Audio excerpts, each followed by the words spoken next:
السلام عليكم ورحمة الله. فريق من نحو القمة بإذن الله. أول حاجة الأخوات، هذه القريبة اللي ما قدرش نستغنى عليها، هذا الغريرة في بنتي وهذاك الغريرة في ديالي. هنا الأخوات عندي، شوف أختي بديعة. أول حاجة هي عندي شاي أورتشا والشاي أسود ديال تي إكس إن. هادو مستهلكات يعني الخارجية، المعجون كريم شجرة الشاي، واخا هادو بجوج حتى هما أنا كنشربهم بعض المرات. زيميكو ديال الخارجي. الكوكو زيد بنتي باقي لها غير جوج ساشيات عاد نشري لها، واخا يلاه شريتو ماشي في الاول الشهر ولكن سالاتو. لان كنعطيه لها فوقاش ما بغيت. عسل الخل هو قريب يتسالى، حتى هو ماشي بزاف باش خديتو.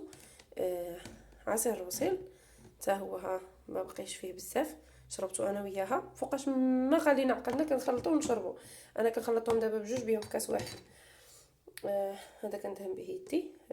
مرطب الويفيرا، زيت الجانا طبعا يمكن نقدروش نستغناو عليه في البيت، حتى هو قريب يتسالى لي. لاسبيرولين هي باقا عامره اللي خديت ديك النهار في العرض. جي ال حتى هو باقي عامر ماشي بزاف. المهم حنا كنستهلكوا منتجات كامله انا وبنتي. يشهد عليا الله ان بنتي كتشرب هذا وهذا وهذا وهذا وهذا وهذا، كلشي كنعطيها منه عادي، ما كاين حتى شي مشكل. منتجات امنه وصحيه وما شاء الله تبارك الرحمن. وعندي في القنيته ديالها معززه مكرمه كيف ما كنقول لكم. هي والقريبه ديالها.